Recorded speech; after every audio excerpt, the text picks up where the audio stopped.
अयोध्येतील श्रीराम मंदिरातील कथित देणगी गैरव्यवहाराच्या निषेधार्थ काँग्रेसची रामभक्त आस्था जागरण यात्रा रामटेकमधून सुरू। अयोध्येतील श्रीराम मंदिरातील कथित देणगी चोरीच्या प्रकरणाच्या निषेधार्थ नागपूर जिल्हा काँग्रेस कमिटीच्या वतीने माजी मंत्री सुनील केदार यांच्या मार्गदर्शनाखाली तसेच खासदार श्यामकुमार बर्वे यांच्या नेतृत्वात रामभक्त आस्था जागरण यात्रा काढण्यात आली। या यात्रेची सुरुवात नागपूर जिल्ह्यातील रामटेकगड मंदिरातून करण्यात आली। या यात्रेत स्थानीय नागरिकांसह काँग्रेस पदाधिकारी व कार्यकर्त्यांनी मोठ्या संख्येने सहभाग नोंदवला। यात्रेच्या प्रारंभी माजी वित्तमंत्री राजेंद्र मोडक, माजी मंत्री सुनील केदार, माजी जिल्हा परिषद अध्यक्षा रश्मी बर्वे, माजी जिल्हा परिषद उपाध्यक्षा कुंदा राऊत, अवंतिका लेकुरवाडे यांच्यासह शेकडो काँग्रेस कार्यकर्त्यांनी श्रीराम मंदिरात पूजा अर्चना करून यात्रेला प्रारंभ केला। ही यात्रा रामटेकगड मंदिरातून गांधी चौक येथे पोहोचल्यानंतर प्रमुख नेत्यांनी कार्यकर्त्यांना संबोधित केले। यानंतर यात्रा मनसर, टेकाडी, कन्हान मार्गे कामठी येथे पोहोचणार असून तेथे यात्रेचा समारोप होणार आहे। भाजप आणि आरएसएस टीका। यावेळी माध्यमांशी बोलताना खासदार श्यामकुमार बर्वे यांनी अयोध्येतील कथित देणगी गैरव्यवहाराच्या मुद्द्यावरून भाजप आणि राष्ट्रीय स्वयंसेवक संघावर टीका केली। तसेच रामटेकगड मंदिराच्या संदर्भात स्थानीय आमदारावरही त्यांनी निशाणा साधला। महाराष्ट्र टीव्ही 24 करिता अजय मेहरकुळे, रामटेक।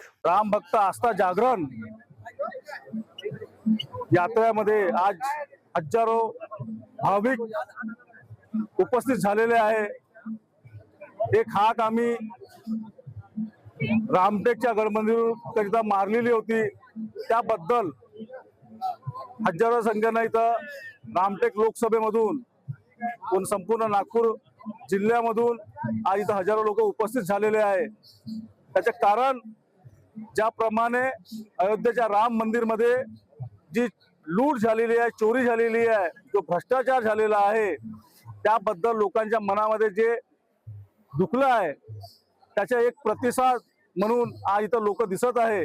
कारण ज्यांनी प्रभू श्री रामचंद्र या नावावर या देशामध्ये मतदान मागितलं, सरकार स्थापन केली, मंदिरचा शिलान्यास केलं, त्याचा श्रेय घेतलं, परंतु चोरीवर, भ्रष्टाचारावर एक शब्दही तोंडातून काढायला तयार नाही आहे। त्याबद्दलचा आक्रोश म्हणून आज इथं सर्व जनता इथं उपस्थित झालेली आहे। आणि रामटेक गड मंदिरचे जे विधेयक पारित केलेलं आहे आणि त्यामध्ये जे राजकीय लोकांच्या हातात हा मंदिर देण्याचा पाप करण्यात आलेला आहे, म्हणजे यांची मनशा काय आहे, यांच्या तोंडामध्ये प्रभू श्री रामचंद्र नाव असते पण कर्म पूर्ण रावणाचे आहे हे सिद्ध झालेलं आहे। आणि त्याच भावनेपोटी आज सर्व भाविक भक्तगण इथं उपस्थित झालेले आहे, एकत्रित झालेले आहे आणि सरकारला बाध्य करणार आहे की अयोध्या राम मंदिर मध्ये आणि रामटेकच्या गड मंदिर मध्ये जे पाप करण्याचा कृत्य आपण करत आहे त्याला कुठेतरी आळा घालण्याकरता सर्व भाविक भक्त इथं उपस्थित झालेले आहे।